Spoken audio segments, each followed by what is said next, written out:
You called me, I answered to follow you. You guided me when I walked. You chose me to tell them about your word. You used me that I may be heard. You called me, I answered to follow you. You guided me when I walked. You chose me to tell them about your word. You used me that I may be heard. I'm drowning in the sea of your joy and your grace, overwhelmed with mercy flowing. With the waves of your love for my days, I will sing of your glory. I'm in awe, I'm in awe, all my days I will sing of your glory. I'm in awe, I'm in awe, all my days I will sing of your glory.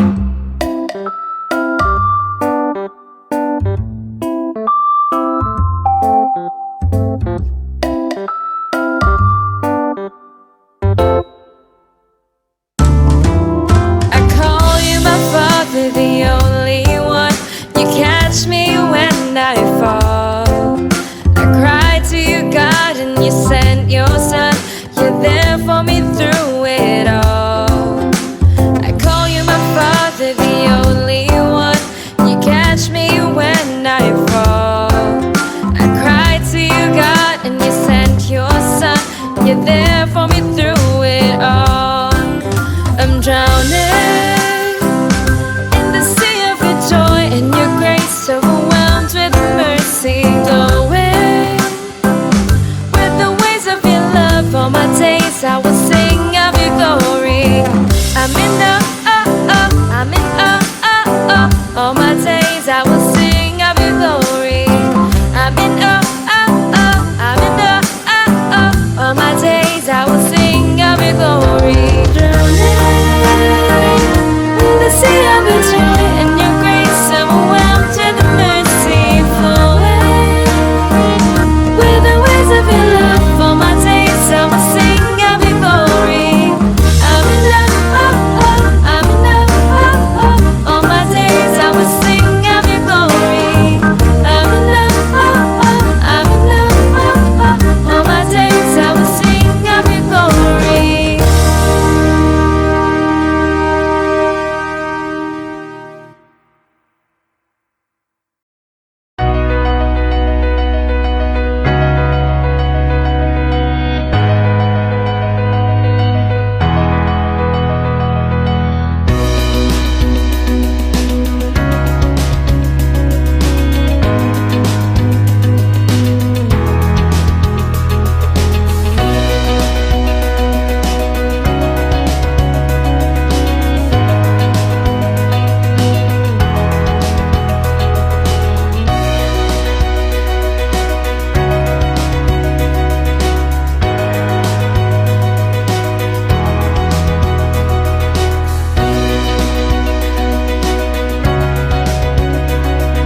It's another day, a beautiful day para po sa ating lahat, and another Sunday na dapat po nating sama-sama papurihin ng Panginoon.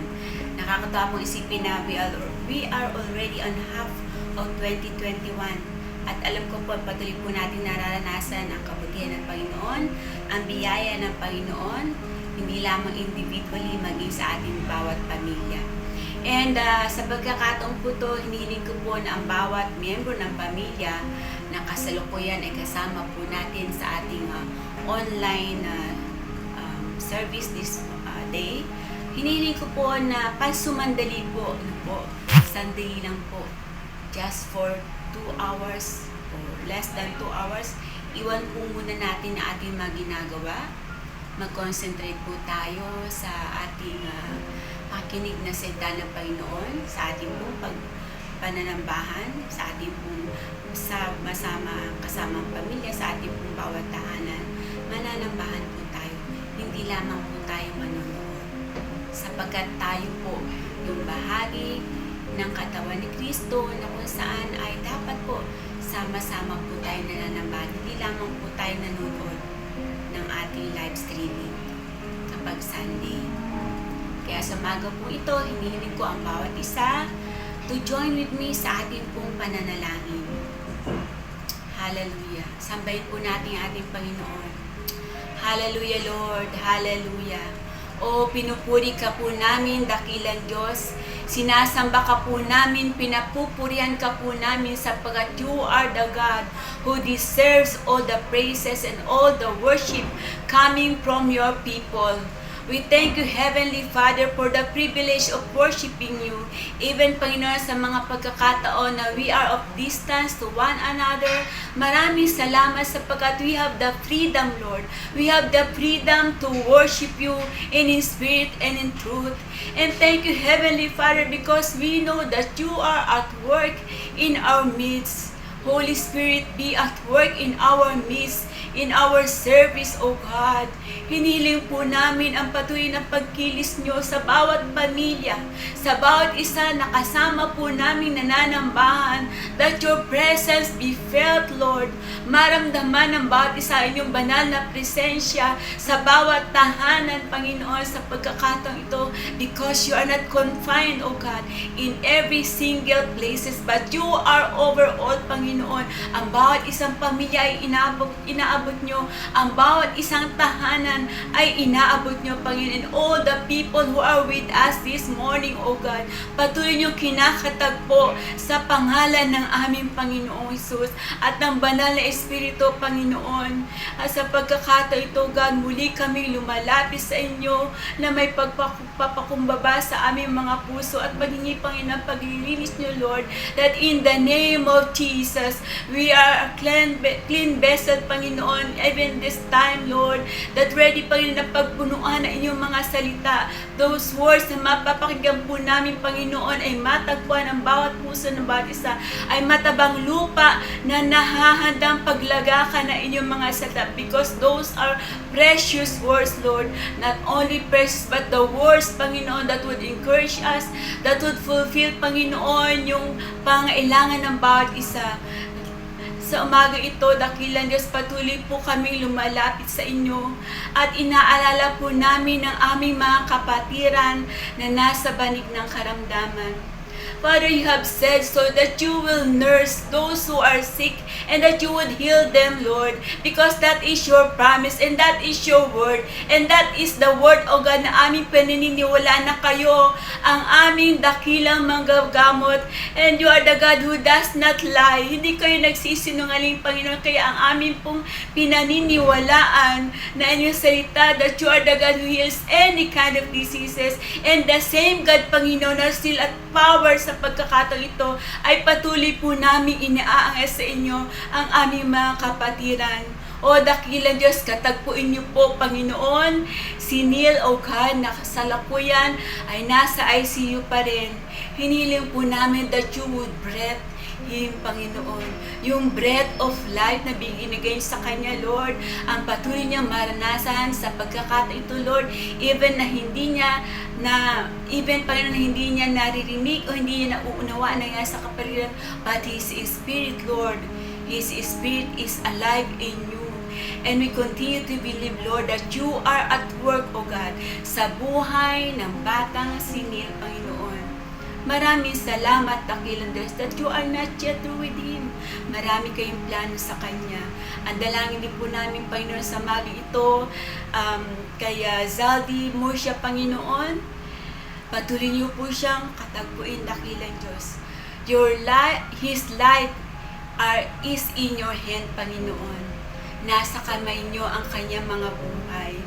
And in your will, Panginoon, hinihiling po namin na ang buhay na ipinagkaloob niyo sa Kanya, you can make it prolong, Lord. And you can make even the family, Panginoon, magkasama pa ng matagal. If you have will it, O Lord. At iyon po ang inyong will, Panginoon, that your children will live in the wellness of life. Kaya dalangin po namin na patuloy niyong katagpuin ang kapatid na ito. Maranasan niya, Panginoon, yung kagalingan na nagmumula sa inyo, Lord, that you are the God na kapiling niya sa pagkakataon ito, Panginoon. Continue to speak to him, Lord, in a very special way. In a very special way. That you would also lead, Panginoon, buong pamilya mo siya, Panginoon. Strengthen them, Lord, in the name of Jesus. In the name of Jesus. Maraming salamat, Panginoon, na sa kabila ng mga karamdaman, Lord, we could still worship you, Lord. We could worship you and we could utter our best worship unto you because you are the God na sumasagot sa aming mga panalangin. As we continue, Lord, also to present our service to you, hiniling po namin ang malayang pagkilos ng inyong banal na Espiritu, Panginoon. Abutin nyo ang pangangailangan ng bawat isa. Those who are in need materially, Lord, you are the God who will supply the needs of your children. Those who are in need, bawat isa, that they would always find Jesus, Panginoon, as the inner strength ng kanilang mga buhay, Panginoon, because the Holy Spirit is still at work even at this time, Panginoon, sa buhay ng bawat isa. Hinihiling din po namin, Panginoon, lahat po ng mga nade-depress, Lord. Dalayan ko ang inyong kalinga, ang inyong comfort to them, Lord, and the peace that passeth understanding be upon them, Panginoon, knowing that you are the God, Panginoon, who changed just not. Maraming salamat po, dakilan Diyos, sa patuloy niyong pag-abot sa bawat isa, those who are need financially. Kayo po, Panginoon, ang aming mayaman Diyos, na patuloy na magbibigay ng pangailangan ng bawat isa sa iba't ibang aspeto ng buhay, Panginoon. You are the God, Panginoon, na magpupuno ng pangailangan ng bawat isa as you have created each one, Panginoon, fearfully and wonderfully, you are also able, Lord, to meet all the needs of each one, Heavenly Father. Maraming salamat po, Panginoon. Even, Lord, for the preaching of your word, hinihiling po namin, dakilan Diyos, ang patuloy na pagkilos ng inyong Santong Espiritu, Lord, that those word will be a living word, Panginoon, that would penetrate the hearts of your people, that would cause change, Panginoon, that would cause comfort, Panginoon, that would cause each one, Lord, the peace, Panginoon, na maranasan, and that would cause everybody to have hope in you because your word is living. Maraming salamat po, Panginoon, that you would always anoint, O Lord, our speaker, maging, Panginoon, na every part of our program, O God, anoint you po from the singing, Panginoon. Let the Holy Spirit flow, Lord, freely in the name of Jesus in every household. As your children sing praises unto you, worship unto you, Lord, fill each one, Lord, with the presence of the Holy Spirit, that in the name of Jesus, freely, Lord, you could work, Panginoon, in the hearts of your people.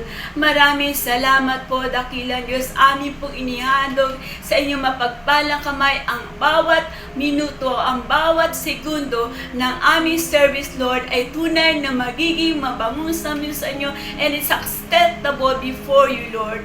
Maraming salamat, Panginoon, sa umaga ito. Patuloy kayong maluwalhati sa lahat po ng aming gagawin. Sa pangalan ng aming Panginoong Jesus. Amen. Amen. Magandang araw po sa ating lahat. It's great again to be here with all of you virtually. And thank God for this very, very wonderful privilege na tayo po ay magsama-sama muli upang magpuri sa Kanya at makinig po ng Kanyang salita. Nalalapit na po. Ito na ba ang huling Sunday ng May? Wow! Grabe! June na po! Malapit na mag-Christmas! Malapit na mag-end ang taon. We're already in the half part of the year. And the Lord has been faithful to us sa lahat po nating pinagdaanan, and He is continuing to raise us up as a Spirit-filled church. So today, let's expect greater things again from the Lord. Hallelujah.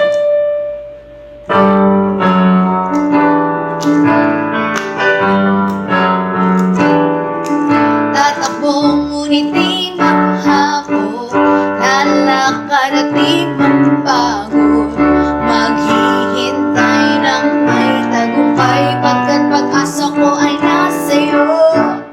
Tatakbo ngunit di mahahapon, lalakad at di mapagbago, maghihintay ng may tagumpay, pagkat pag-asa ko ay nasa'yo. Tulad ng agila'y painanang na may panibagong sigla. Ako ay agilang painanang na may panibagong sigla. Ikaw ang hangin na nagtutulak sa akin, sa ibabaw ng bagyo na nagdahalik. O Diyos, purihin ka sa panibagong sigla. Amen!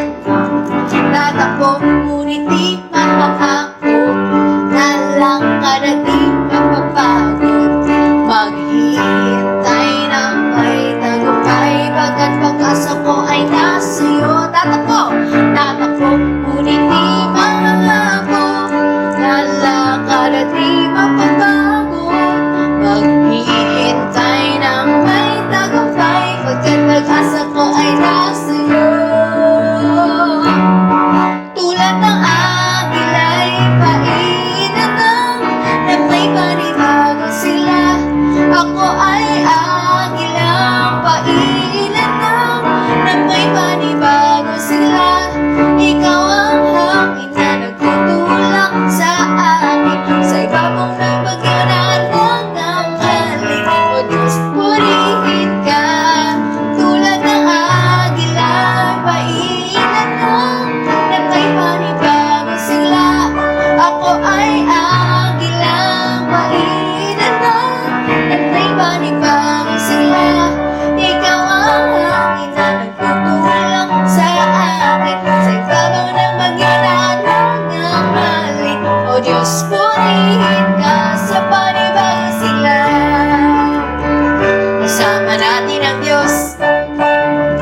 Di ako mangangamba, di ako mababalisa. Kasama natin ang Diyos. Amen! Kasama natin ang Diyos. Di ako matatakot, di ako malulungkot. Kasama natin ang Diyos. Dumaan man ako sa ilog, di ako malulungkot. Dumaan man ako sa apoy, di ako masusunog. Kasama natin ang Diyos. Di ako mangangamba, di ako mababalisa. Kasama natin ang Diyos. Kasama natin ang Diyos. Di ako matatakot, di ako malulungkot. Kasama natin ang Diyos. Dumaan man ako sa ilog, di ako malulungkot. Dumaan man ako sa apoy, di ako masusunog. Kasama natin ang Diyos. Di ako mangangamba, di ako mababalisa. Kasama natin ang Diyos. Kasama natin ang Diyos. Di ako matatakot, di ako malulungkot. Kasama natin ang Diyos. Minsan pa, kasama natin ang Diyos. Kasama natin ang Diyos. Di ako mangangamba,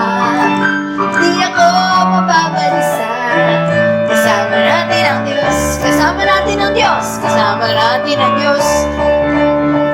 Di ako malulungkot, di ako matatakot. Kasama natin ang Diyos. Dumaan! Woo!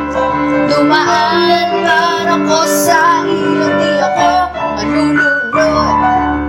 Dumaan para ko sa apoy, di ako masusunog. Kasama natin ang Diyos. Di ako makakaba, di ako mababalisa. Kasama natin ang Diyos. Kasama natin ang Diyos. Kasama natin ang Diyos. Amen, amen, amen. Praise the Lord. Hallelujah. Thank you, Lord. Amen. Amen, amen. Patuloy po nating mahalin ang isa't isa tulad po ng pagmamahal ng Diyos sa atin. Tayo po ay raised up as one body of Christ. Pag-ibig ang siyang pumukaw sa aking puso at kaluluwa, at siyang nagturo sa ating buhay, liwanag sa dilim at pag-asa. Pag-ibig ang siyang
Hello everyone! Welcome po to Marikina Foursquare Gospel Church. If this is your first time to join in, salamat po at nandito kayo ngayon to worship with us sa atin pong online service. This is a church full of followers of Christ who make followers of Christ. Kung kayo po'y nanonood, bago man o luma, comment naman po kayo ngayon. Ayan, may example po dyan sa screen. Just type in a comment to say na hello, I'm watching or I'm joining in at ilagay niyo po kung sino ang inyong mga kasama para po alam naman natin kung sino po ang kasama po nating nag-worship ngayong araw na ito. Sige po, bibigyan ko po kayo ng a few seconds para gawin po yan. Again, drop a comment po if you are here with us and you're watching. Okay, salamat po. And isa lang pong reminder, meron po tayong YouTube channel at dyan po natin pinopost ang ating mga services after Sunday. So hindi nyo na po makikita sa Facebook kundi sa YouTube. So sabay-sabay rin po, pwede nyo pong gawin ito ngayon or mamaya after. But if you can now at mahiwalay kayong phone, go to your YouTube app or the YouTube website at search nyo lang po Marikina Foursquare at lalabas po ang channel natin. Makikita nyo po, ganyan po yung itsura kung na kayo ay naka-laptop or computer. And then just click on subscribe. So sige po, pwede po kayong umalis muna, mag-subscribe, tas balik po kayo ulit. Or use another phone. Bibigyan ko po ulit kayo ng a few seconds to do that. Subscribe po to our YouTube channel now. Yes! Okay, thank you po sa mga sumunod sa ating instruction. Other than that, some announcements po. May children's church po at 11 a.m. today. So if you are watching the 9 a.m. service, join in po ang mga anak ninyo mamaya ng 11 a.m. para po sa ating children's church. Kung kayo naman po ay nasa 2 p.m. or 6 p.m. service, next week we hope you can let them join the children's church. Tuloy-tuloy rin po ang ating family prayer cell. Every Wednesday po nilalabas ang material but you can hold your family prayer cell anytime kung ano po yung oras na preferred po ninyo as a family. At kung hindi po kayo available ng Wednesdays at wala po kayong nakakasama sa inyong bahay to have family prayer cell, meron po tayong online small na prayer cell, prayer group every Thursday at 6:30 p.m. So abangan nyo na lamang po, pinopost po sa ating Facebook group ang link for you to join. Okay? Also, tuloy-tuloy po ang Care Circle. Hindi po porque pandemic ay wala ng CC. So join the Care Circle now. Meron po nagki-care para sa inyo. Just let us know if you're interested to join a discipleship group. And for now po, wala pa po muna tayong physical service. Instead, you can join us online at 9 a.m., 2 p.m., or 6 p.m. At kung magka-changes man po sa announcement na ito, ay abang na lang po tayo sa ating Facebook page. Okay? And before we head to the next part of our program, here are our birthday celebrators for this week. Happy birthday! At batiin naman po natin sila sa comment section.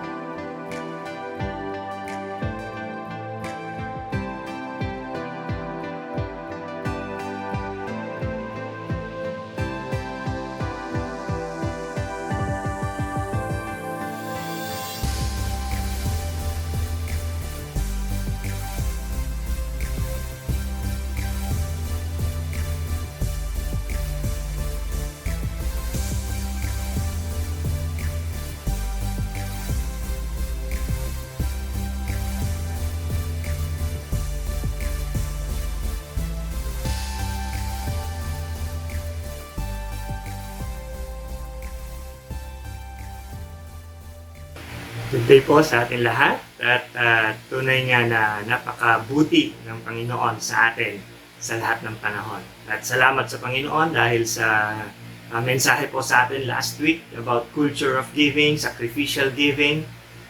Sana po ay nag-raise up or nag-level up po tayo sa ating pananaw patungkol sa pagbibigay. At ngayon ay application na lang po na tayo ay patuloy magbigay sa gawain ng Panginoon, sa mga lingkod ng Panginoon, and even sa mga taong na mas nangangailangan pa po sa atin. At ito ay tunay na sacrificial sa atin, pero alam natin kung paano pinagpapala ng Panginoon ang bawat at tapat na nagbibigay sa Kanya. Okay, so ngayon po ay nagpapasalamat din po ako sa patuloy na nagbibigay para sa church, para sa mga pastors po, sa bawat isa na nangangailangan, dahil nakakapagpatuloy po tayo dahil sa mga pagbibigay po ninyo. At as pastor po, nakikita ko yung difference ng nagbibigay sacrificially, faithfully sa Panginoon. Nakikita ko po yung buhay nila, kung paano po sila pinagpapala ng Panginoon. At narinig po natin yung mga testimonies last week, at marami pa pong mga testimonies kung paano po naging mabuti ang Panginoon sa buhay nila dahil sa kanilang pagbibigay. And kung tayo po ay hindi pa po nasubukan yung pagbibigay po, ay subukan po natin simula po sa araw na ito. At tignan po natin kung paano kumilos ang Panginoon sa bawat isa sa atin, kung paano niya pagpalain ang bawat isa sa atin dahil sa ating sacrificial giving. Okay? So, ngayon po, challenge lang po yan sa atin. Pero kailangan po natin mag-step up. Kailangan po natin gawin ang mga bagay na ito para masubukan po natin kung gaano katapat ang Panginoon sa atin. At sabi nga sa 2 Corinthians 9:11, ang ating pagbibigay ay resulta na lang ng pagpapasalamat natin sa Panginoon. So again, I challenge everyone, lalong-lalo na po pag hindi pa natin nararanasan yung breakthrough ng Panginoon pagdating sa giving. Gawin po natin ito, sundin po natin ito, dahil ang Diyos po ang magbibigay po sa atin ng kanyang pagpapalat rewards. Okay, so again, good morning po sa atin lahat. Nasa screen po kung paano magbigay. At salamat po sa lahat ng mga tulong po ninyo sa church, sa mga pastors, at sa patuloy na tumutulong po sa bawat isa sa atin. Maraming salamat. Pagpalain po kayo ng Panginoon. Tayo po ay manalangin. Salamat, Panginoon, sa aming pagbibigay na ito. Simbolo ng aming pasasalamat, at dalangin namin, Panginoon, na sa aming pagbibigay, Ikaw ang patuloy mag-provide ng lahat ng aming mga pangangailangan. Ibalik mo ito siksik, liglig at umaapaw, at patuloy maging biyaya at pagpapala kami sa bawat isa. Sa aming pagtutulungan, sa aming pakikiisa sa pagbibigay, alam namin, Panginoon, na hindi mo kami pababayaan. Maraming salamat sa pangalan ni Jesus. Amen at amen.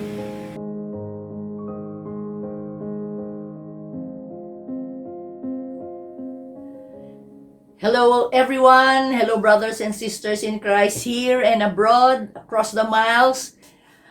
This is the day that the Lord has made, and we will continue to rejoice amid this pandemic that we are experiencing. For the past Sundays po, we have been hearing testimonies from various people, and diba, they honored God, and we are inspired by their stories. At nawa, makuha natin yung magagandang bagay na nangyari sa kanila at tayo rin ay makaranas nun. And kayo na po yung susunod. Okay, pag sabi sa katabi mo, ikaw yung susunod na magte-testimony. Pero hindi po ibig sabihin nun na kapag ikaw ay nag-testimony ng ganon, perfect ka na agad, di ba? Baka isipin natin sa kanila kasi na hindi na sila magko-commit nung mistake na yon, and they will not follow that principle that they followed before. Lahat po tayo ay subjected pa rin po sa mga tukso. Ngunit salamat sa Diyos kasi nandyan po siya lagi. He was in our past, and He's especially here in our present, at lalo na rin po sa ating future. At anuman po yung ating pagdadaanan pa, ay one thing remains. God is faithful. Amen po. God is faithful.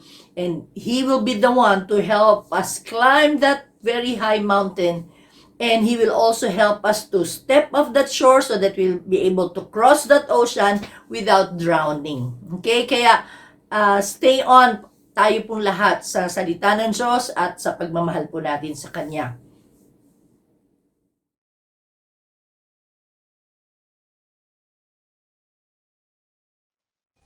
Then the apostles and elders, with the whole church, decided to choose some of their own men and send them to Antioch with Paul and Barnabas. They chose Judas, called Barsabbas, and Silas, 2 men who were leaders among the brothers. With them they sent the following letter: The apostles and elders, your brothers, to the Gentile believers in Antioch, Syria, and Cilicia, greetings. We have heard that some went out from us without our authorization and disturbed you, troubling your minds by what they said. So we all agreed to choose some men and send them to you with our dear friends Barnabas and Paul, men who have risked their lives for the name of our Lord Jesus Christ. Therefore we are sending Judas and Silas to confirm by word of mouth what we are writing. It seemed good to the Holy Spirit and to us not to burden you with anything beyond the following requirements. You are to abstain from food sacrificed to idols, from blood, from the meat of strangled animals, and from sexual immorality. You will do well to avoid these things. Farewell. The men were sent off and went down to Antioch, where they gathered the church together and delivered the letter. The people read it and were glad for its encouraging message. Judas and Silas, who themselves were prophets, said much to encourage and strengthen the brothers. After spending some time there, they were sent off by the brothers with a blessing of peace to return to those who had sent them. But Paul and Barnabas remained in Antioch, where they and many others taught and preached the word of the Lord. And for the last part po na ating pong serye ngayong buwan na ito na Raise Me Up. Sana kitang-kita nyo na ho yung paano tayo hinahangat ni Lord, no? Ang part 5 po natin ay Above the Turbulence. Above the Turbulence. We will see here how the early church rose above their conflicts through the prompting of the Holy Spirit and the authentic fellowship that they had in the body of Christ. At nawa ho, makita rin natin to sa atin pong sitwasyon ngayon kung paano natin mahaharap yung mga turbulence na yon. Ano nga ba ang turbulence? Okay. Ito po ay sa dictionary ay instability in the atmosphere. Yung hindi po ayos. Okay. Bigla pong nayayanig. Okay. A violent or unsteady movement of air or water. So, pwedeng mangyari po yan sa ere, pwedeng mangyari sa tubig, at yun po yung term nila na turbulence. Okay.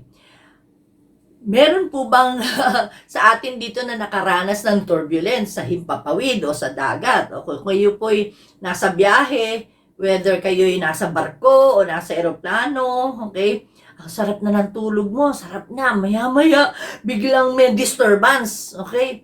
Merong pagkilos, paggalaw ho ng kakaiba, ng tila na distorbo yung hangin o na distorbo yung tubig ng kung sa hangin ay makakapal na ulap, kung sa tubig naman po yung malalakas na hampas na alon sa karagatan. So, unang reaction, syempre, matatakot ka, magpapanik ka, magdidesisyon ka, ano ba, tatalong ka ba sa dagat, o ano ba, pupunta ka agad sa piloto, magrereklamo ka, anong gagawin mo? Iba na may nasusuka, nahihilo, kumakapit, iba na may nag-rosaryo, nagpe-pray, di ba nag-aantanda.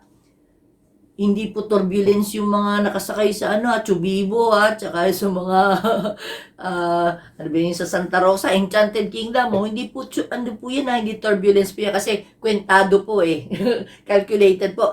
Turbulence po yung bigla-bigla na lang po na spur of the moment may nangyayaring mga tinatawag na sigalot, okay? Sa mga kabataan kasi thrill ang tawag doon, hindi turbulence, okay?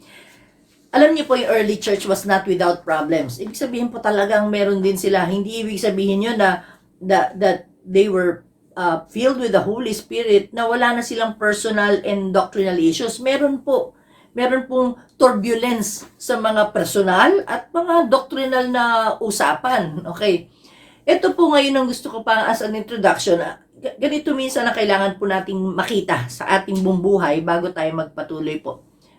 Baka minsan akala lang natin nung kailan tayo naging Kristiyano ay dumadami ang ating problema. Ganon siguro ang tingin natin. Sa pananaw ng Latin, ganon yon. Pero, sa totoong buhay, kaya lang siya mukhang dumadami. Kasi nung una, pag may problema ka, parang nga naman ang dali mo masolve, pero yung mga solusyon mo, palpak. Ang solusyon mo, hindi ayon sa kalooban ng Diyos. Kaya lalo kang patuloy dun sa cycle na yon, hindi ka na nakakaalis. Okay? Kaya para akala mo lang, konti lang noon. Pero mali-mali kung sa kanino ka pumupuntang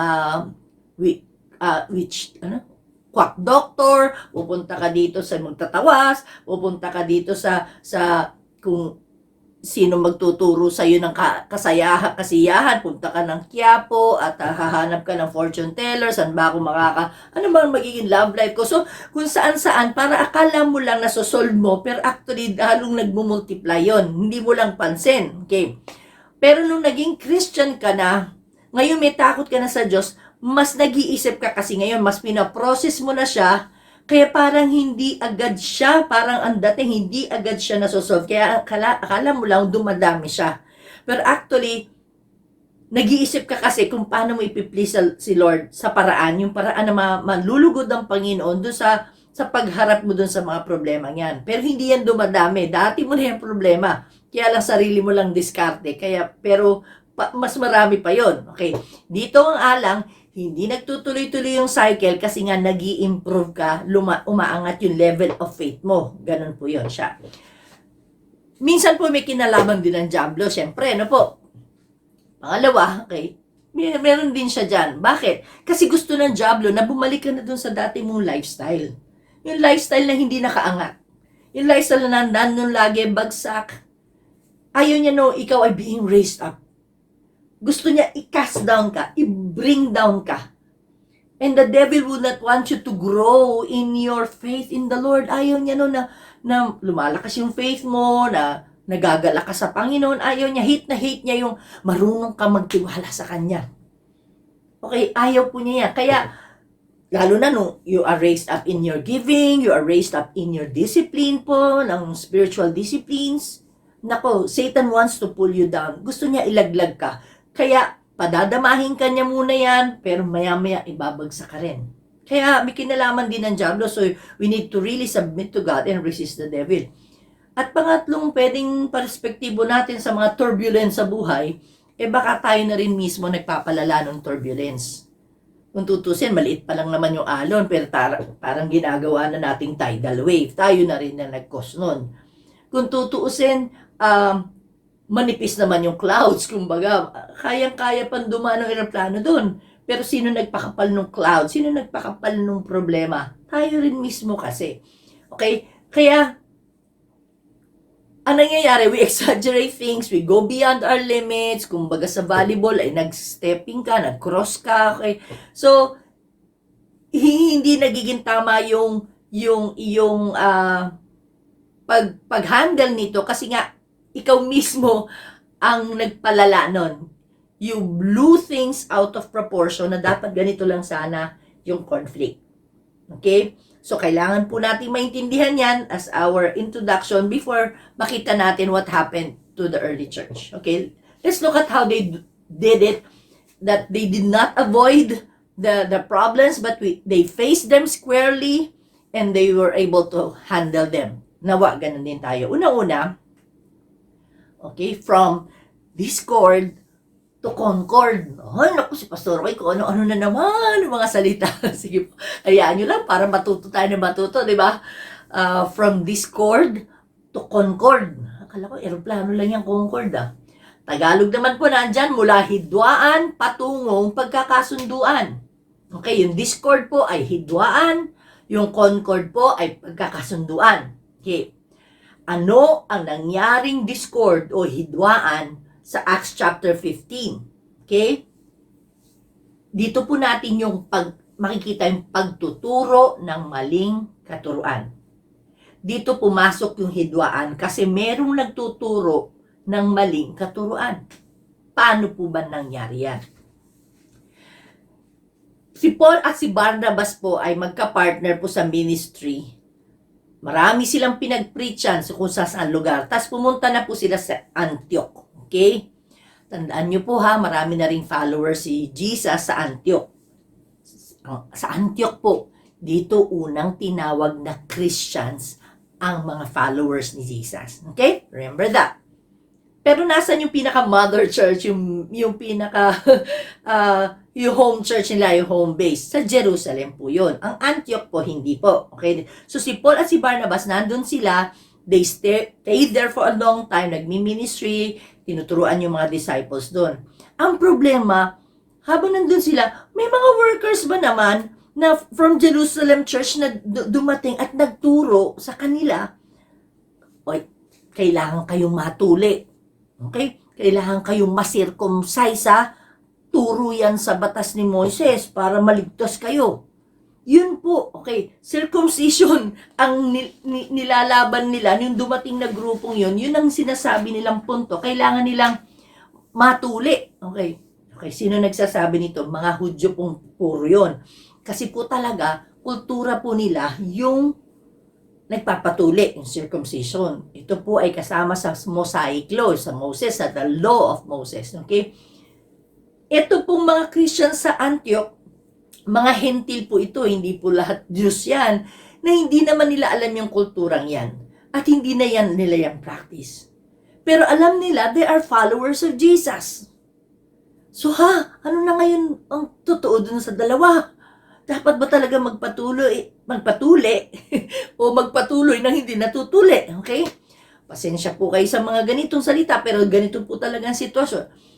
Ano nangyari? They had a sharp dispute and debate. Sabi po ng Biblia, medyo matindi po yung kanilang debate at mga sagutan dyan. Okay? Ang nangyari po, nagdesisyon po sila, papuntahin sila Paul at Barnabas. Sabi nung Antioch Church, ay Paul, Barnabas, punta nga kayo sa Mother Church sa Jerusalem. I-appeal nyo nga, check nyo nga kung anong nangyayari dito. Linawin nga natin, sila ba nagpadala ng mga Hudyo nito at para guluhin yung mga Christians dito na mag-iba na ng paniniwala tungkol sa kaligtasan nila na kailangan muna magpatuloy para bago maligtas. So, di sige, go sila. At syempre, on the way to Jerusalem, dumaan sila sa Phoenicia at Samaria, nagkwento sila doon kung paano maraming mga Gentiles na, pag sinabing Gentiles, yung hindi na Hudyo, ang dami ng Gentiles na nakakakilala sa Panginoong Yesus. Kaya, ang saya nila nung kinikwento nila yung mabuting balita na yun. So, nakarating na sila sa Jerusalem. At syempre, yung church sa Jerusalem, ay, naku, inelcome sila ng husto. Kasi, mga nila, masisipag na, kumbaga, welcome back, Paul and Barnabas. Pagdating nila, in-accommodate sila ng elders. Imagine mo yun, yung mga mature na ng mga tao doon, yung mga parang pastor nila doon, yung mga apostles doon sa church, at yung mismong church, yung mga members doon, welcome sila. Pero pagdating, maya-maya, meron din pa nga Pharisees na sa verse 5, pag binasa po natin sa Acts 15 verse 5, na sinabi rin yung pareho na sinabi ng mga nandun sa Antioch. Siguro nga sila nga yung nagpadala, di ba? Ng mga tao doon para guluhin nga doon sa mga maling turos. Ang daming discussions. Pag binasa nyo sa verses 7 to 11, nandun po yung explanation ni Paul na, bakit nyo ba binabalik na naman sa dating paraan ng parang kaligtasan? Kasi Old Testament times po yun, at ito po'y nabago na nung dumating ang Panginoon Jesus na sinabi na ang pagliligtas ay dahil lamang po sa kanyang kagandahang loob at pananampalataya ng taong tatanggap sa kanya. At wala na pong seremonya, wala nang ritual, wala na pong kailangang requirement na iba pa para maligtas dahil po sa Panginoong Yesus. At kabaligtaran po yung tinuturo ng mga Jews na ito, yung mga Pariseyong medyo hardline po na mga Judaizers po sila, no? So, ang ginawa, naging interesado yung mga andun sa mga kwentuhan at mga diskusyon. Ang ginawa ni Pastor James, si James po doon ay isang pastor, siya po yung pastor sa Jerusalem Church. Sumayo siya at mas malinaw na in-explain niya yung stand na hindi na nga kailangan ng pagtutuli upang maging ligtas. So, circumcision in English, okay, was the doctrinal issue po na parang humanap na lang ng paraan siguro itong mga Hudyo na to na out of their jealousy. Harap tayo ng parang, mas parang bida-bida pa rin tayo. Parang hindi nila feel na yung mga hindi Hudyo ay nakakakilala na rin sa Panginoong Hesus at nagiging followers na rin nila. Sa totoong buhay, yung mga Hudyo po, tsaka mga Hentil, mga non-Jews, meron po yan laging cross-cultural na mga conflicts. Siyempre po, kasi yung mga Hudyo, marami po yung mga ibang mga may lengguaheng iba po yan. Minsan meron po yung mga emotional atmosphere na iba. May sariling musika po sila, kultura ng mga musika. Kapag humalo yung mga Hentil sa kanila, ay maninibago po talaga yun. Kasi hindi naman kasi dati nilang ginagawa yun. At lalo pa sa circumcision. Diba? So parang yung pagiging pagano dati ng mga Hentil, tsaka yung pagiging solid naman itong mga Hudyo, talagang magka-clash yan. Pero dapat hindi, di ba? Sa biyaya at kagandahang loob ng Panginoon Hesus, pareho naman pala silang sumusunod sa Diyos, sumusunod siya sa Diyos, kaya lang magkaiba yung nagiging kostumbre nila. Okay, so yun yung conflict. Ano ba, mali ba yun? Tama ba yun na kailangan magpatuli? O sige, ito yung concord. Ito kayo magkakasundo. Ito yung pagkakasunduan nyo nasa verse 22 ng chapter 15. Sa totoo lang naman, they immediately went about resolving the issue so that they could preserve the unity. Sabi, kasi ang prayer po yan ng Panginoon Jesus sa John 17:23. Sabi niya, Father God, yung iniwan ko po, yung mga believers po, naway magkaisa po sila. Diba? Sa buong mundo ngayon, everywhere you go, iba-ibang pong uri ng mga Christians. Kumbaga, uri because they belong to different denominations. Pero ang prayer ng Panginoon, magkaisa. Okay? Dapat magkasundo. Kahit na may iba-iba silang mga parang turo na mga minor, may mga konting deviation sa mga ritual, magkasundo. Parang pwede pa rin silang mag-agree. Okay? Pwede pa rin po silang mag-unite. Okay? Yun po yung ano bang kasunduan. Okay? So, ang kasunduan nila, based on the verses 23 to 20, or 22 to 29, una.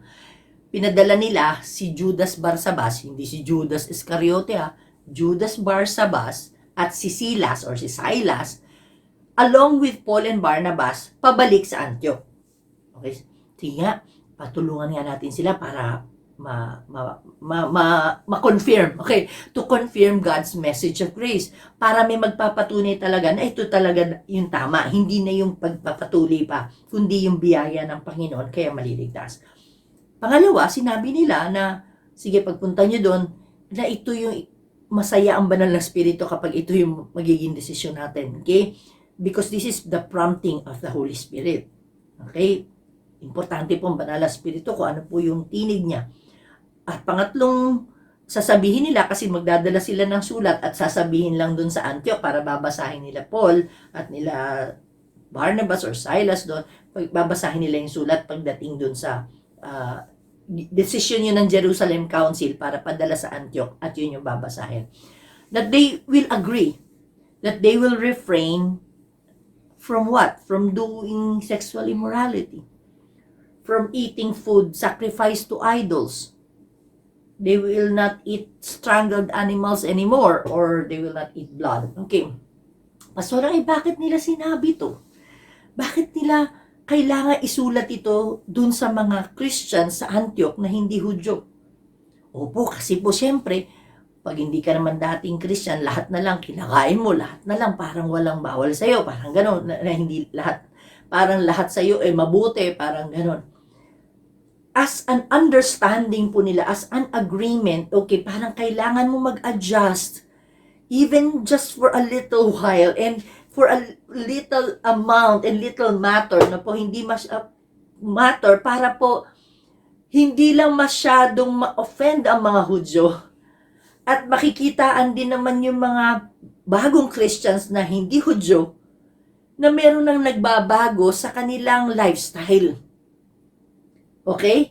So, kasi po sa totoo, hindi talaga pwedeng po talaga yan, yung magsama silang dalawang yan. Okay? Pero to maintain fellowship with one another, yung Gentiles, kailangan nga medyo may babawasan sa kanilang mga ginagawa. At the same time, tinuturuan din yung mga Hudyo na hindi tama yung tinuturin ninyo, mali yung tinuturo ninyo. Okay. Anong solusyon? what did they come up with na solution? Una, kailangan yung pagtanggapin na maluwag na sa sinabi ng Diyos. Ano ba sinabi ng Diyos? Kailangan nyo talaga ng acceptance of a direct instruction from God. At malinaw na malinaw yun po yun.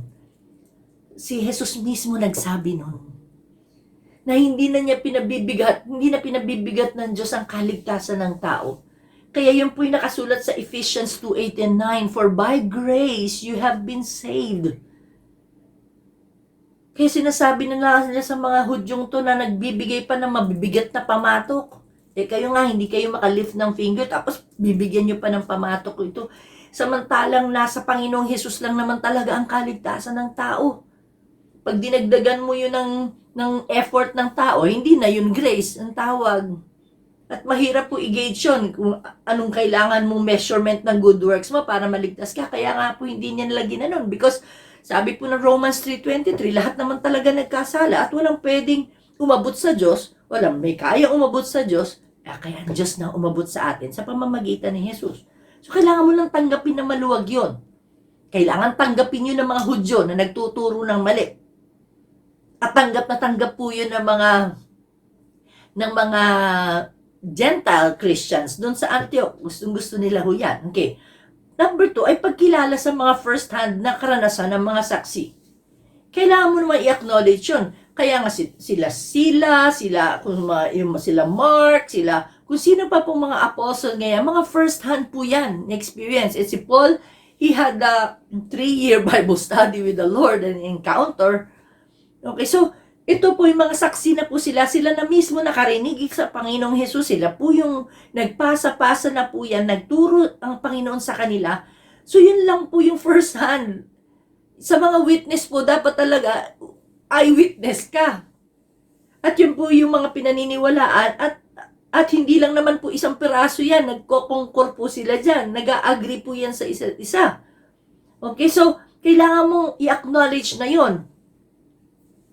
Kaya dapat yung mga pareseyong to, huwag na ipilit yung sinasabi na kailangan pa magpatuloy. Kasi wala naman talaga sinabi ang Panginoong Hesus na sa New Testament na kailangan pa ng mga ganong bagay. Kailangan nyo sundin yung ritual na to, kailangan mahaba ang prayer nyo, ganito gawin ninyo para maligtas kayo, erase na po yun. And syempre, yung pagkakasundo dapat na may consideration sa isa't isa. Agreement with encouragement. Hindi yung parang nagkasundo pero galit naman later. Nagkasundo pero parang nilaglag muna isa't isa. Hindi, yung pagkakasundo na may konsiderasyon sa isa't isa. Bakit konsiderasyon? Kasi yung inutos naman ng Jerusalem Council dun sa mga Christian sa Antioch, hindi naman bagay na masama, di ba? In fact, makakabuti nga sa kanila. Bakit ipinaiiwas sa adultery, sexual immorality? Kasi nga kung naging ganun ang naging lifestyle ng mga Gentile Christians noon, isamantalang sa Old Testament, ng mga Hudyo talagang napaka-stricto nila sa ganitong bagay, di ba? Babatuhin ka, pag may mga maraming sitwasyon. Pero kung dati nilang lifestyle, at nagpapatuloy pa rin sila sa ganun, kaya sasabihin ng Jerusalem Council sa mga Christians na to sa Antioch, iiwasan nyo na yun, magkasala kayo tungkol sa mga bagay na immoral. Para win-win kasi yan di ba? Yung mga Hudyo ayaw talaga ng mga ganun. Pero tayo, para mag-win-win na tayo, pare-pareho tayo, mag-unite tayo, di iwasan nyo na rin. At ano pa? Masyadong nasanay din nga kasi siyempre mga Gentile Christians noon na hindi pa sila Christian, na kumain basta-basta lamang ng dugo. Kasi ang paniwala po talaga sa Old Testament, life is in the blood. Buhay yun, kumbaga. At alam din nila kapag sa mga hayop po ay marumi. Okay. Kaya parang for health reasons, pwede, sige, compromise tayo, medyo iwasan nyo na yung mga ganyan. Okay. Ano pa? Yung strangled animals, yung parang mga double dead na po, kasi parang mga unclean na po sila. So, hindi naman yun makakasama, di ba? In fact, makakabuti pa nga. Makakabuti pa. Lalo na po, yung issue po tungkol sa pagkain po sa mga inhalay po sa mga Diyos-Diyosan. Kasi nga po, sana itong mga hintil na ito na lagi pong meron po silang marami po silang Diyos-Diyosan at nilalagyan lagi nila ng pagkain. Parang yung Diyos-Diyosan po yung kumakain. Nasasayang nga po yung mga pagkain na yun eh. Wala naman pong buhay yun. Kaya sabi ng mga council, yung mga elders doon, iwasan niyo na yun. Kasi hindi na dapat tayo kumakain ng mga inalay sa yung alam nyo, dahil sa isang patron, dahil sa isang imahen, ay kakainin natin yon. Pero, okay, siyempre sa ating panahon po, ay naiintindihan na ho natin yung sitwasyon na yan. Pero during those times, kailangan po talagang umiwas po sila. Okay? So, may pagkakasundo kasi makakabuti pareho. So, nag-blend na sila, may harmony na sila, at naintindihan na nila that the requirements na sinabing, iwasan nyo na to, hindi para maligtas sila, kundi para sa concord. Okay? Para maabot yung concord. Okay, sa senaryo natin ngayon sa panahon natin, marami pong mga turbulence din sa pamilya na lang. Okay, halimbawa po sino bang gagastos sa pamilya? Sinong sasagot? Pambayad ng kuryente, tubig, sinong bibili ng mga pagkain? Sino magpapaaral kay bunso? Sino magpapaaral kay... Alam niyo po, talaga may turbulence po sa bahay. Ang lakas nga po di ba? Lalo na kung walang trabaho. Yung ibang mga kasama sa bahay. Lalo na ngayon, mahirap maghanap ng trabaho. Kahit gustong-gusto siguro nilang maka-share, maka-contribute, pero ang hirap maghanap ng trabaho ngayon. Pero siyempre sa Panginoon, may laging pabor po tayo. Tandaan niyo po yan, ha? Ganun po yun. Halimbawa, contribution na lang sa gawaing bahay. Lagi po may alingas-ngas dyan. May turbulence po. Sobrang turbulence kayo, yung mga plato nagkakanda, ano-ano na sa lababo. Turbulence sa labahan, yung mga damit nakakalat na doon, gabundok na. Talagang may turbulence para malulunod ko na sa dami ng kailangang gawin na gawaing bahay. So, ano nangyayari dyan? May mali hindi ko trabaho yan wala akong pera parang gano'n. Wala akong ma-share bakit ba? Parang, yung pong gano'n, pero may mali na dun sa ganung bagay. Okay, so, bilang mananampalataya, bilang bagong mananampalataya, di ba makikipag-blend po tayo. So, meron tayong mga bagay na iiwasan na para yung mga kasama natin sa bahay na nasa faith pa, na kung saan na dati nating faith, ay hindi naman sila matisod. Kasi nga, in-expect nila, mas mabait ka pa dapat kesa sa kanila. Kasi nga, pinagmamalaki mo na ikaw ay Christian na. Di ba? Kung noon nga, dapat masipag ka, mas malalo ka dapat maging masipag. So, yun po yung ayos po ng mga senaryo nito. Sa simbahan din, may mga ganyan. May mga conflict din po sa magkakapatiran, sa chismisan, sa inggitan. So, kailangan mong anong pwede mong gawin to blend para naman po masabi naman ng mga kasama mo sa bahay or kasama mo sa iglesia na bago pa or matatanda na kaya ko pong mag-adjust. Okay, pwede kong bawasan po ito. Ganito po yung lifestyle ko kasi dati. Sige, mabawasan ko. Just to blend, po, parang may pagkakasundo tayo, pagkakaisa. Sa mga vaccine lang, nade-divide po ang church and the body of Christ kasi talagang ang daming grupo nagsasabi talagang hindi pwede. Huwag magpa-vaccine. Mapapalitan ng DNA mo, hindi ka na ikaw yun. Okay. May pinasok na metal. Kahit naman po walang pasok na metal, may magnet naman talaga. We are conductors po, tandaan po natin yan. So, hindi pwede, 5G yan. matitrace ka na kahit saan ka pumunta pag dumating si Antikristo. So, marami po kasing ganyan and this group of people talagang kumbaga sa mga Hudyo, solid nilang tinatanggap yun at hindi pwede, hindi ako magpapabaksin kahit anong mangyari. Sa kabilang banda naman, meron din mga mananampalataya na naniniwala na kailangan magpasakop sa gobyerno kung wala naman itong ginagawang masama, kundi bigyan lang, malay ba naman nila dun sa mga sinasabi nating konsepto sa Antikristo. Basta sa kanilang banda, ay sinasabi nila, makakatulong ito para mapayapa na ang virus kahit papano.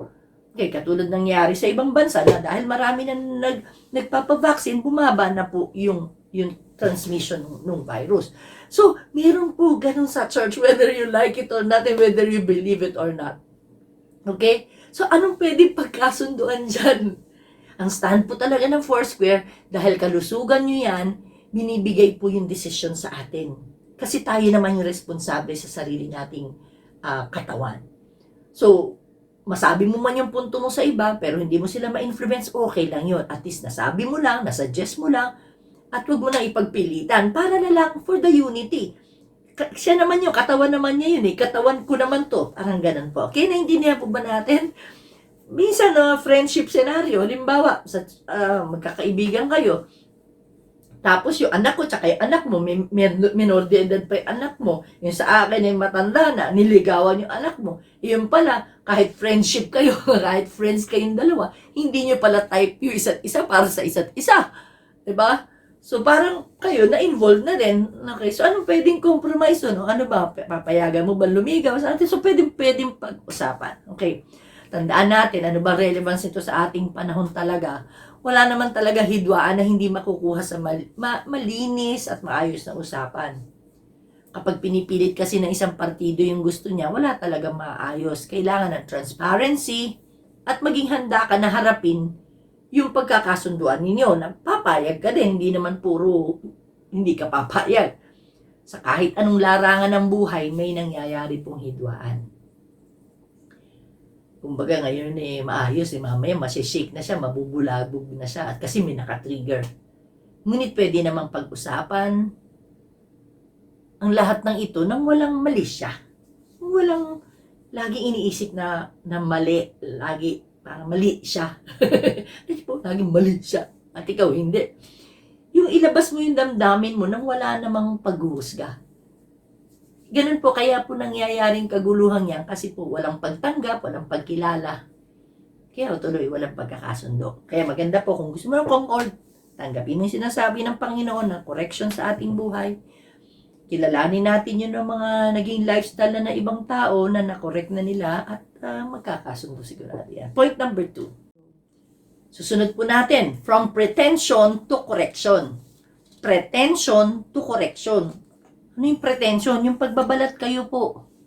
Yung pag nagpapanggap po. Patungong pagtutuwid. Okay?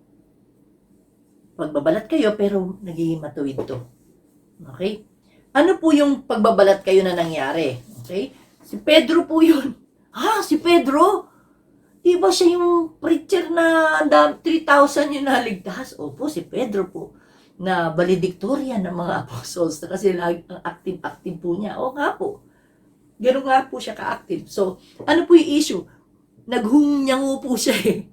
Ano po yung hunyango? Nagpalit po ng skin, ng kulay ng skin. Okay? Na parang tanggap niya yung mga Gentiles na Christian sila, pero maya-maya parang hindi niya tanggap. Okay?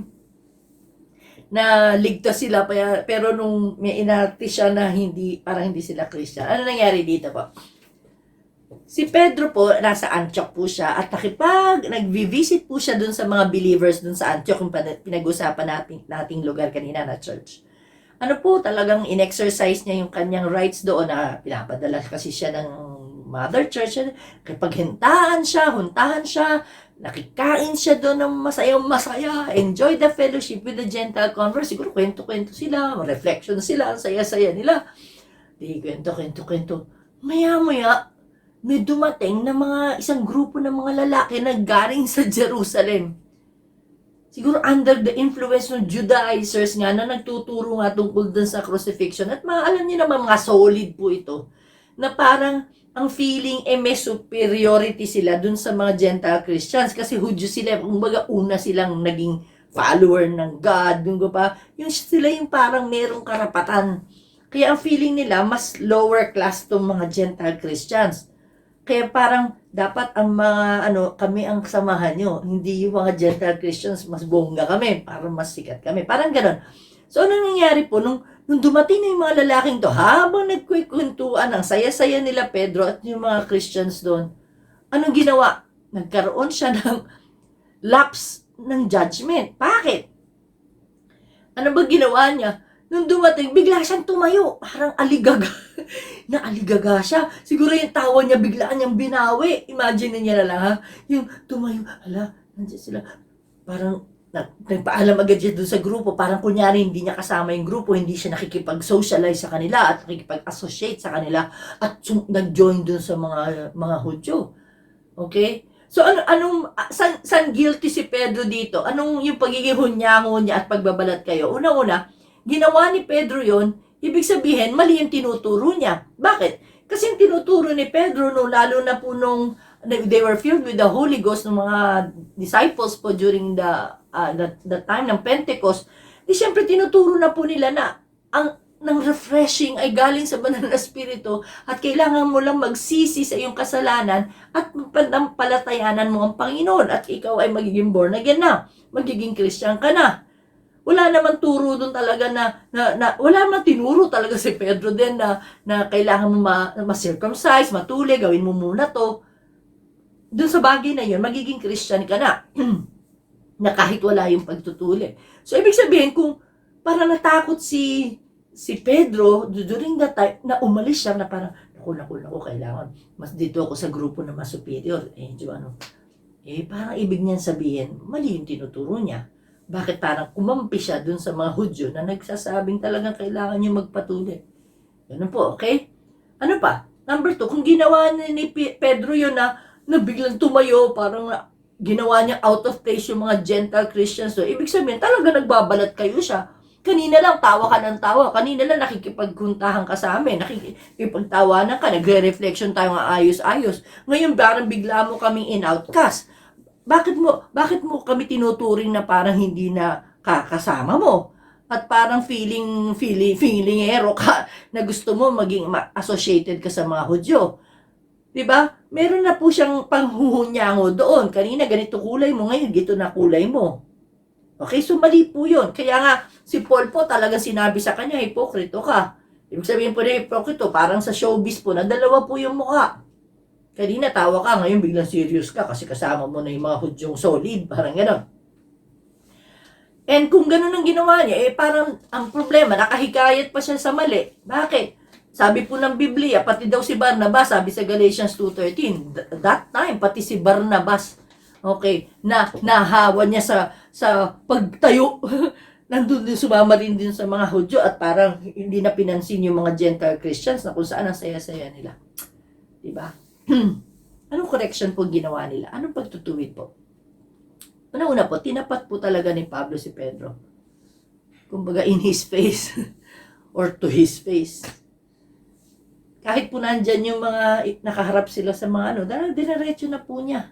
Kasi hindi naman simpleng bagong believer si Pedro. Siya po ay isang apostol. Diba? Siya po ay isang leader ng church. Okay? Kaya naka-explain po lahat yan sa Galatians 2:11. Ano po sabi diyan? But when Cephas, si Peter po kasi si Cephas, came to Antioch, I opposed him to his face, di ba? Sabi po niya yan. Si Pablo po nagkikwento nito. Because he stood condemned. For before certain men came from James dun sa Jerusalem church, he was eating with the Gentiles. But when they came, he drew back and separated himself, fearing the circumcision party. Parang kakatakot, ano sasabihin nung partido ng mga circumcision, parang gano'n. Ano sasabihin nila sa akin? Baka tatatakot ba siya kung anong sasabihin ng mga Hudyo sa kanya? Kumakampi ka na sa kanila, parang gano'n. And the rest of the Jews acted hypocritically along with him, so that even Barnabas was led astray by their hypocrisy. See? Lahat tuloy, nahawa na rin yung iba, naging hipokrito na rin doon.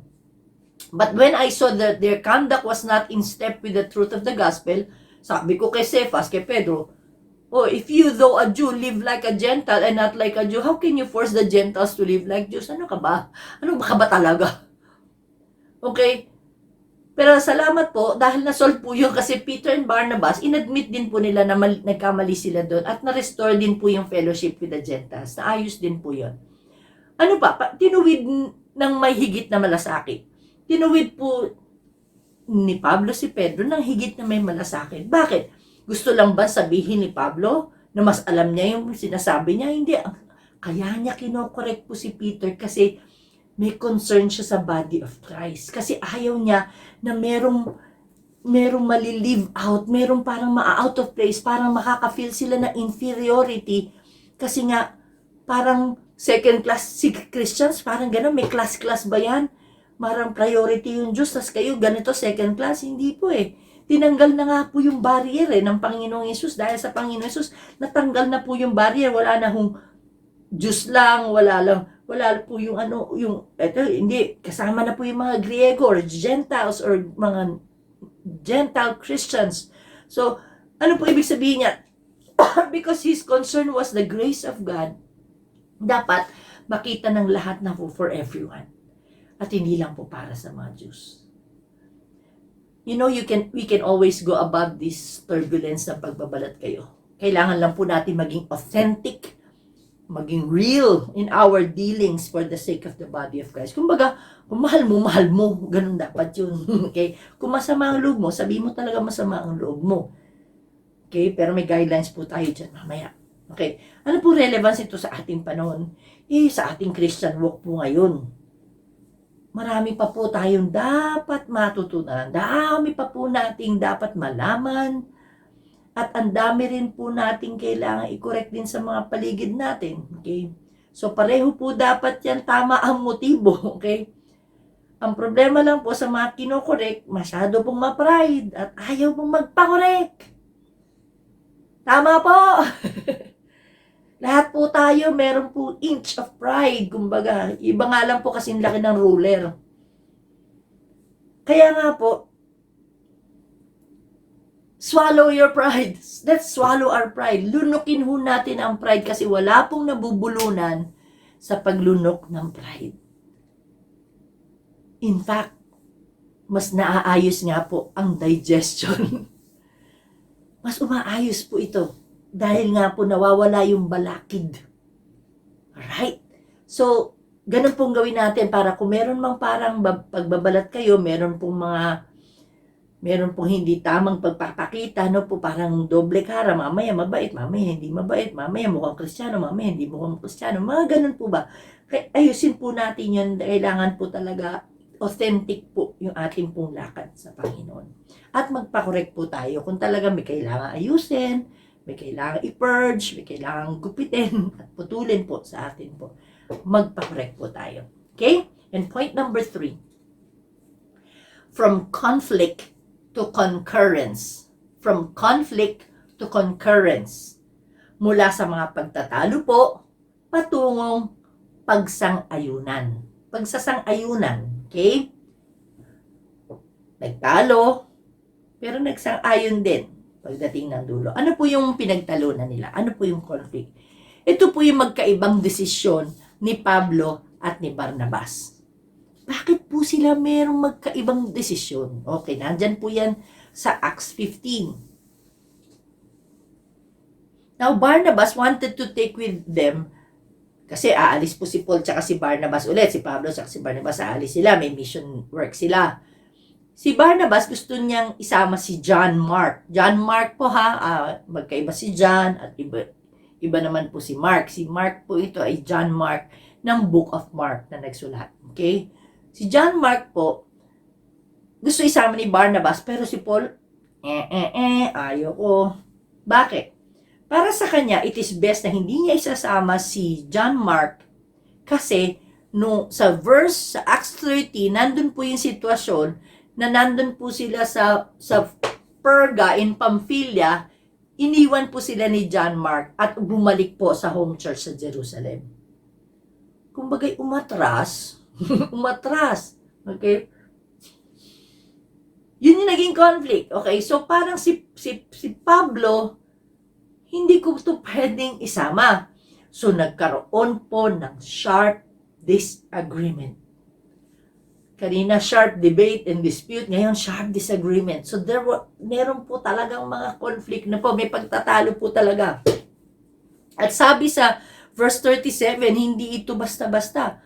Ang term po na ginamit dyan sa Griego, dun sa si Barnabas ay wanted. Ibig sabihin niya, gusto niya talaga si John Mark. He was persistent. He was determined in his request. Talagang pinilit niya, hindi, sama natin. Okay naman yan, na matututo din niya. Parang ganon siya. So, ganon. So, magkaroon ng sharp disagreement. Pag sinabing sharp disagreement, medyo may yung outburst po nila ay medyo mas malakas na yung tinig. Mas violent na po sila. may intensity na po. Hindi po ito kwentuhan lang na, sige, sama ko si ikaw sa, ayoko eh. Hindi ganon po. Medyo may sagutan po sila. So, ano nangyari? Ayaw talaga ni Paul kay okay. Bakit nga ba ayaw ni Paul? Ano bang meron? Bakit ba interesado si Barnabas kay Mark? Okay? Para kay Paul kasi, parang ang feeling niya siguro, hindi niya mapagkakatiwalaan si John Mark kasi nga naman, baka mag-lapse in judgment na naman yan. Baka kung kailan nasa missionary journey ako, tayo, bigla na naman tayong iiwan sa ere. So, parang hindi na po siya reliable. So, mahirap nga naman pag gano'n, tapos biglang tatalikod ka, nandun na, kailangan na ng tulong mo, wala ka na. Ganun ba? Parang hirap nun. Parang hindi ka na magiging effective sa leadership mo kung parang urong sulong, di ba? So, syempre, sa part ni Paul, ayoko nung ganun nakasama. Pero si Barnabas, bakit naman gustong-gusto kay John Mark? Alam niya, may abandonment na ginawa si John Mark noon sa Perga, pero parang ang feeling ni Barnabas, gusto ko itong bigyan ng second chance. Knowing Barnabas because his name means encourager or encouragement. Kaya naman pala eh. Kumbaga, kung si Pablo medyo may pagka-stricto, si Barnabas po may mas gentle naman yung kanya na gusto niya i-redeem ni John Mark yung sarili niya, i-prove niya na hindi na siya yung dating nag-aabandona. Hindi na siya yung dating nang lalaglag at nang iiwan. So, gustong bigyan ni Barnabas ng second chance tong si John Mark. O, syempre, gusto rin ipilit ni Barnabas, gusto rin ipilit na po, ayoko isama yan. Okay? Sino mas tama dun sa dalawa? Kayo pagpipiliin. Sino? Tama si Paul, tama si Barnabas. Depende sa personalidad niyo. Pareho namang silang may tama eh. May tama. Hindi po yung may tama dito. Pareho namang may tama. Naintindihan ko po ang side ni Paul. In terms of management and leadership, hindi ka basta-basta kukuha ng kasama mo, hindi mo naman din makakasundo along the way. Baka lalo kayong magkagulo, hindi pa man din umaalis. Ito namang isang side naman ni Barnabas, maganda rin po yung kanyang pananaw, na hindi ka nagle-label sa mga tao, parang mukhang helpless at hopeless na siya, at hanggang doon ka na lang, forever ka na dyan bastak. Hindi gusto niyang bigyan ng pagkakataon kasi siguro nakita niya yung potential pa rin ni John Mark. Pero pareho pa rin silang mali kasi parang may kanya-kanya po silang parang anggulo na hindi naman nila nakikita na may mali din. Ganon. Dapat sa maturity standpoint, dapat makita nila pareho yun. Pero this time, so ano pong ginawa nila? They made a mutual decision to split ways na lang po. Kasi wala naman talaga, hindi sila walang kasunduan, walang mapagkasunduan. Okay, so anong concurrence? Anong pinagsang-ayunan nila? Okay, ito na magsang-ayon tayo sa ganitong bagay. Maghiwalay na tayo ng journey. Okay. Hindi yun out of galit, kundi let us separate ways. Okay? Uy, sa mag-asawa, hindi pwedeng separate ways. Ang sinasabi na dito, yung ministry, na meron talagang hindi magkaka-vibe sa mga mission work, hindi talaga yun, alam niyo po yung maganda. So, maghiwalay na tayo. Sila mismo, okay sila, si Paul at si Barnabas. Pero po, isasama pa kasi si John Mark, yun yung ayaw ni Paul. So, yun. Yun, decision nila yun. Concurrence yun, nag-agree sila doon. Pangalawa, magsama na lang nung parang alam nila mapagkakatiwalaan nila o kasundo nila. So si Paul, kinuha na lang po si Silas. At alam natin yung mga storya nito sa mga darating na mga chapters sa Book of Acts. At din po doon naman si Barnabas, syempre, John Mark ako. Yan siya ang manok ko. Okay. So okay, di nag-agree sila. O di dalawang mission work. Magkaiba sila. Nag-unite naman sila sa mission ng pagsunod sa Panginoon, pero iba lang yung kasama nila. Okay, maghiwalay sila, pero na may pangsaayon. Nag-agree sila. Hindi yung may mali. Okay, hindi sila nakasimangot naghiwalay. Okay. Ano relevance dito? May mga sitwasyon talaga magkakaroon tayo ng mga conflict. Kasi iba-iba naman talaga yung nasa isip natin, yung motibo natin, yung interest natin, di ba? Pansinin nyo yung pareho. Pwede naman talaga lahat yun may katuwiran, di ba? Pero dahil maayos na pinag-uusapan, madali na resolve yung conflict, to come up with a concurrence. Okay, di hiwalay na lang tayo, kumbaga. Pero ang maganda nun, magkaiba man ng paglakbay, wala namang masamang tinapay. Okay? Ulitin ko po. Magkaiba man yung paglakbay nila, wala naman naging masamang tinapay sa kanila. Dapat ganun. Dapat walang masamang tinapay. Kumbaga, okay pa tayo. Kakasama pa tayo eh.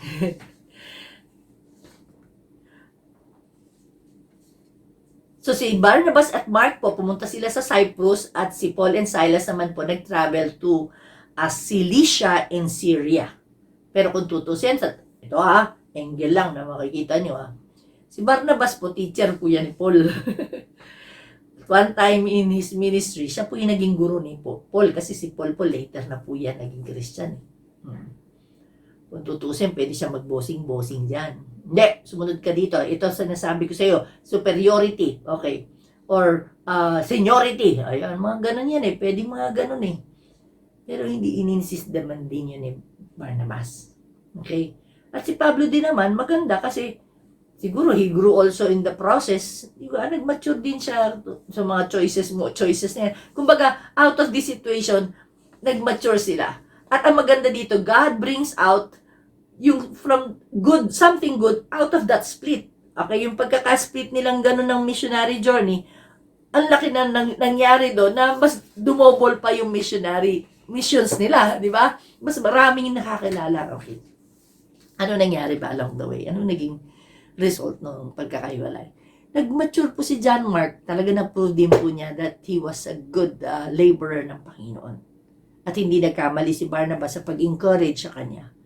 At the same time, Paul and Silas, makikita ho natin na ang dami po nilang endeavors together, na talagang ang dami po nilang naabot together. And ang maganda doon, nag-mellow naman din po ng konti po si Apostle Paul. Alam niyo kung bakit? Nung sumulat siya minsan kay Timothy bilang pastor ng isang church, as a young Timothy, sabi niya, kasi nung nalalaman, parang feeling na niya, parang iano na siya, yung namamatay na siya, kumbaga, makaparusahan na siya ng Roman government, ganun yung kung paano namamatay yung mga martyr nung during those times ng mga apostles, diba? Ramdam na niya yun kasi may edad na din siya, ganun. Alam niya ang bilin sa kanya, kay Timothy, kasi Luke lang kasi ang kasama ko, si Dr. Luke. Si Luke yung lagi niya rin kasama, kaya nasulat nila po yung Book of Acts na po, si Dr. Luke po yan siya. Sabi niya, si Luke lang ang kasama ko, pero pagpunta mo dito make sure na dalhin mo sa akin yung cloak ko, yung pinakabalabal ko. Tapos may libro ko dun, saka meron akong mga papel para susulat, mga parchment paper. At sama mo si Mark. Sabi niya dun sa verse, 2 Timothy verse 11, sabi niya, get Mark and bring him with you, for he is very useful to me for ministry. See? Di naman pala, nagbago din ng isip, nagbago din, di ba, ng pananaw. Nakita rin niya si John Mark, naging useful. Okay? So, at the end of his life, kumbaga, itong taong ito na he wanted to leave behind yung si John Mark, pero nakita niya na rin yung value ni John Mark later on. Okay. Ano po ang ating pong pinag-uusapan dito? Sa mga pagtatalo po, talagang lahat po may katuwiran. Kaya nga po pinaglalaban. Diba? May conflicts talaga most of the time. Both parties yan, may pinaglalaban. Pero at the end of the day, magkikita pa rin naman yan at magkakasama pa rin. Kaya mas mabuti maiayos na po ito ng maaga para magsang-ayunan na agad. At isinasolve nila agad, di ba? Hindi na kailangan umabot pa na 1 linggo na mapopostpone pa yung mission dahil lang hindi sila nagkaayos, di ba? Mature din tayo lati. Aangat din tayo. Matututunan natin bawat turbulence, aangat. Bawat trial, aangat. Ganun po. Nagmamature dapat. At sana wag tayo mainip sa mga taong ganyan at pagtsatsagaan po natin sila. Okay? Let me give you biblical pieces of advice kapag tayo po ay dumadaan sa mga turbulence, ating pong disturbance at mga pagsubok sa buhay. Okay? Unang-una, Huwag mong isiping ikaw lang ang nakakaranas ng mga turbulence sa buhay. May mga conflict talaga lahat ng tao kasi wala ka naman sa Mars. Wala ka naman sa planetang Mars. It's an exaggeration. Pero sabi sa 1 Peter 4:12, huwag kang ma-surprise na may mga pagsubok na dadating sa iyo kasi to test you. Para akala mo strange to happening to you. Hindi siya strange. Okay?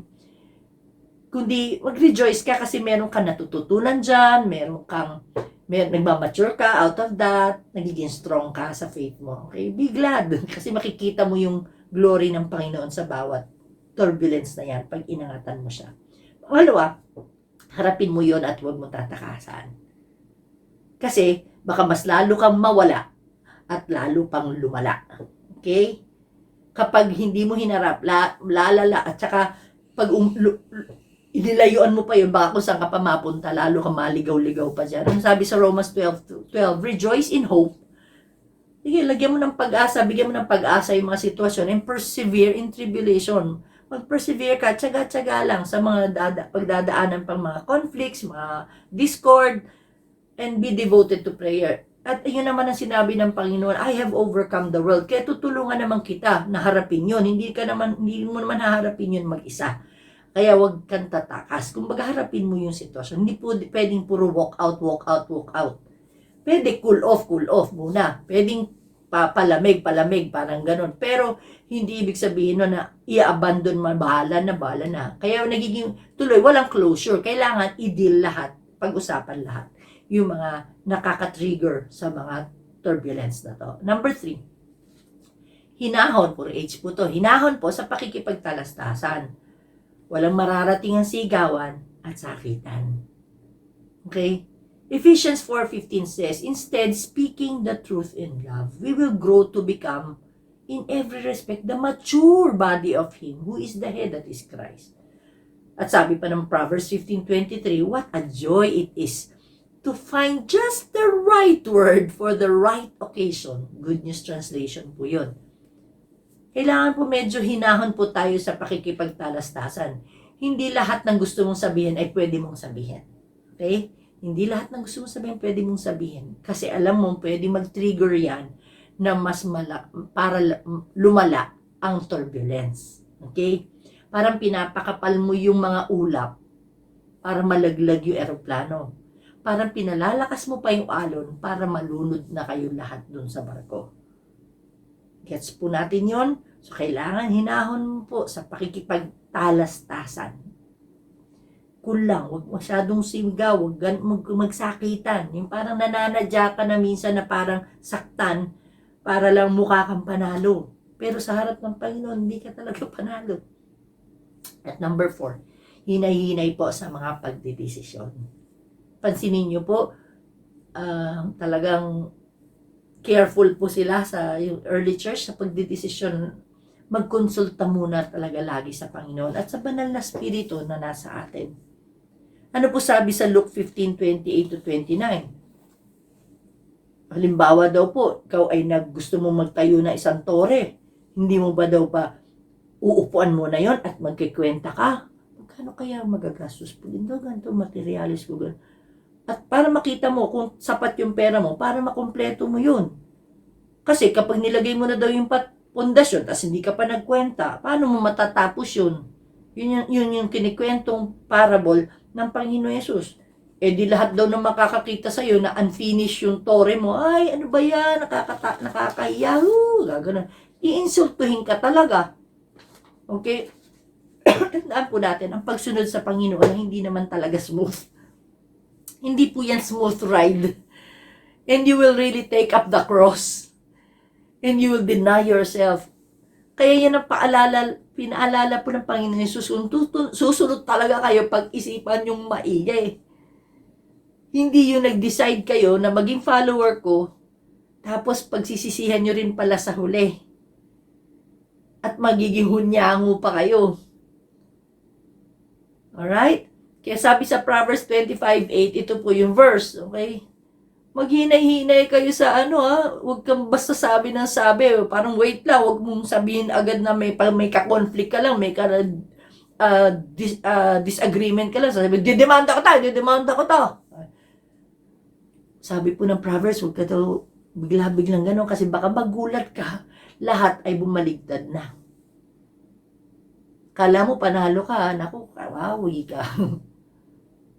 At number 5, hasain ng pagtitiwala sa kanyang salita. Kailangan po ma-sharpen po yung ating pong pag-rely sa salita ng Diyos. Kasi bakit anong salita ng Diyos? Subok na matibay po to. Subok na titibay ka dyan. Subok na tatatag ka dyan. Kasi ito po yung pundasyon okay? Sa Panginoon po. Kaya, ano po sabi niya sa salita niya sa 2 Corinthians 4:17? Kasi naman itong mga conflict na ito, at mga affliction na ito, at mga tribulation na ito, mga turbulence na ito, panandalian nga lang yan, tsaka magaang lang yan sa totoong buhay. Sa totoong buhay naman talaga. Magaang lang naman talaga yan. My yoke is easy. Because it is preparing us for us an eternal weight of glory. Paghahanda pala to dun sa matinding blessing. Okay? Sa matinding kalwalhatian niya, beyond all comparison. Kung yun yung word niya, di sandalan natin yun. Kasi matibay yun matatag yun. Dun ako sasalig. Sige, susundin ko ang Panginoon. Alam ko naman, yung pagdadaanan ko, kakayanin ko to sa tulong ng banal na Espiritu. Hindi ito malaki. Maliit lang to sa pananaw ng Panginoon na tutulong sa akin. For our conclusion, bigay po natin halimbawa, yung J. Clam Church, pag tinitingnan po natin siya, okay? Ito po itsura niya. Okay? Para ang gulo, yung bubong natin, ang gulo, may kalat dito, may kalat doon. Diba? Parang may disarray na tinatawag. Parang medyo may problema, may turbulence, halimbawa lang. Wala, kaya pamilya mo, bahay ng pamilya mo, ano man yung parang ito yung itsura niya. Pero pag may drone na po, di ba? Pag tinignan na po from a larger and higher perspective, di ba po yung mga drone, pag kita mo, ay, ang ganda! Ay, hindi mo nakita yung mga away. Hindi mo napansin na magulo pala. Hindi mo nakita, may kalawang pala yung bubong. Hindi, tama po ba ako?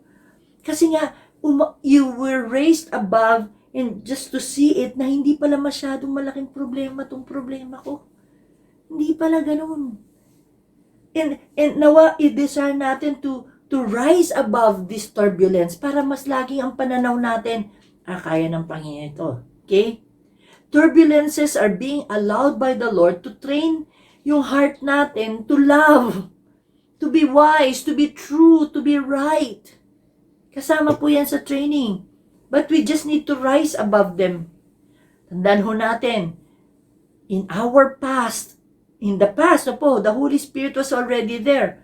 Now, He is residing in us.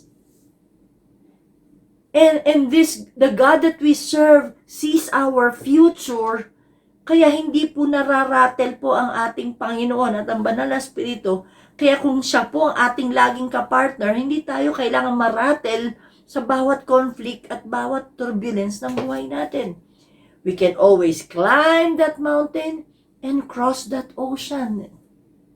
He wants us to move along with Him so we can go from here to up there, go from here to down there, okay? Sa lahat ng sirkumstansya ng ating buhay, we can go above any turbulence that will come our way. Ano man yun? Paano po?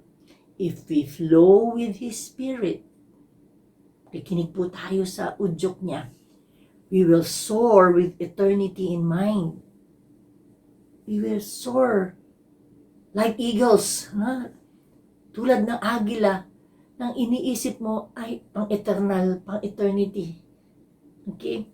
Through the Holy Spirit, we are being raised above these turbulences. So we can see the beauty of it all from above. Amen po. Salamat po sa Panginoon Diyos sa seryeng ito natin sa buong buwan ng Mayo. Naway nakikita na po natin ang ating sarili na inaangat ng Panginoon sa maraming larangan sa ating buhay. At hindi pa po siya tapos. At hindi po natapos ngayong Mayo yan. It's a continuous process na ating Christian walk. Pero magtuloy lamang po tayo na magpaangat po tayo sa tulong ng banal na Espiritu. Let me pray for you. Hindi ko po alam kasi kung anong pinagdadaanan nyo ngayon.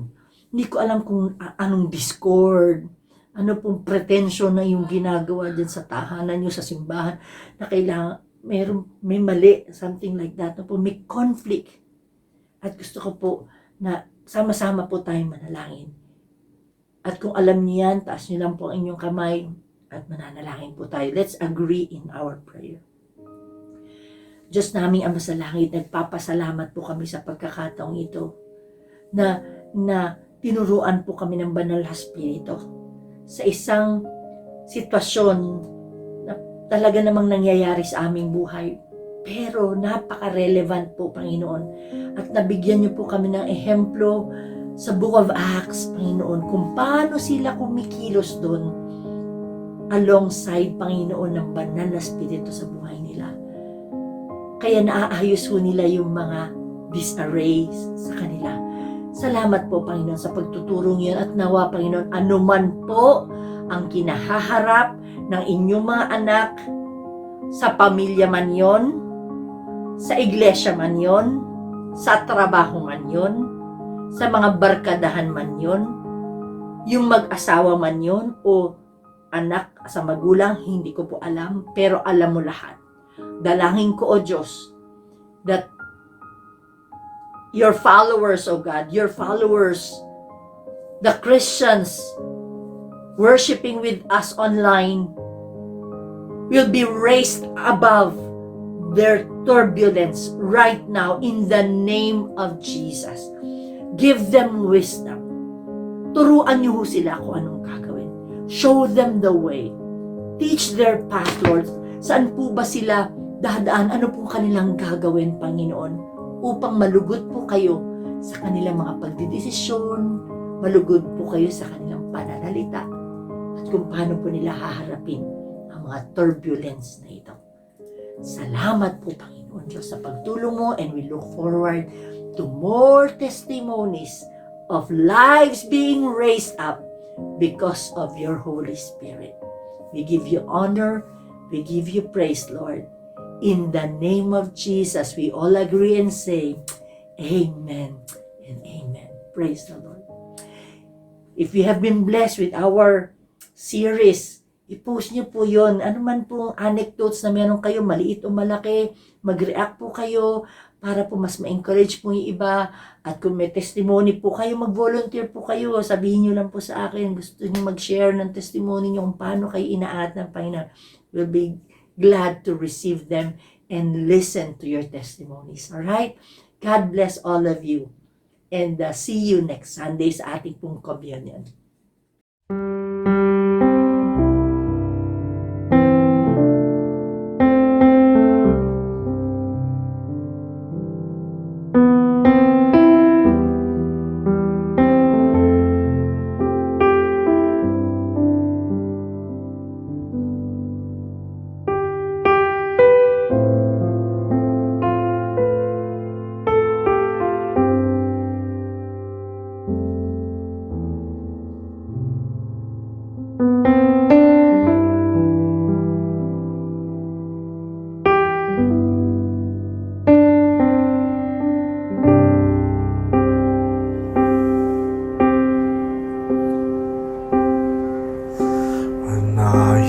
Down and oh my soul so weary, when troubles come and my heart burdened be, then I am still and wait here in the silence until you come and sit a while with me. You raise me up so I can stand on mountains. You raise me up to walk on stormy seas. I am strong when I am on your shoulders. You raise me up to more than I can be.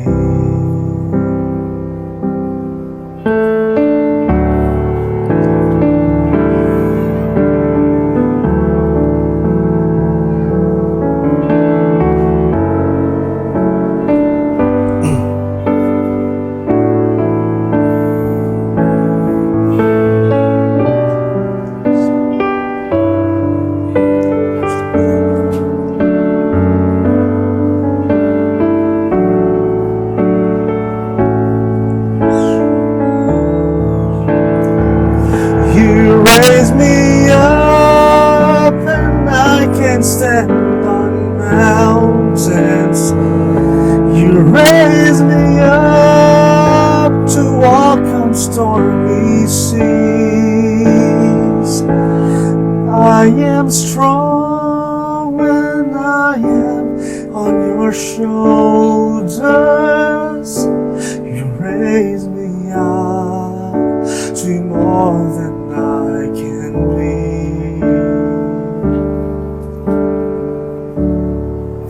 You raise me up so I can stand on mountains. You raise me up to walk on stormy seas. I am strong when I am on your shoulders. You raise me up to more than I can be.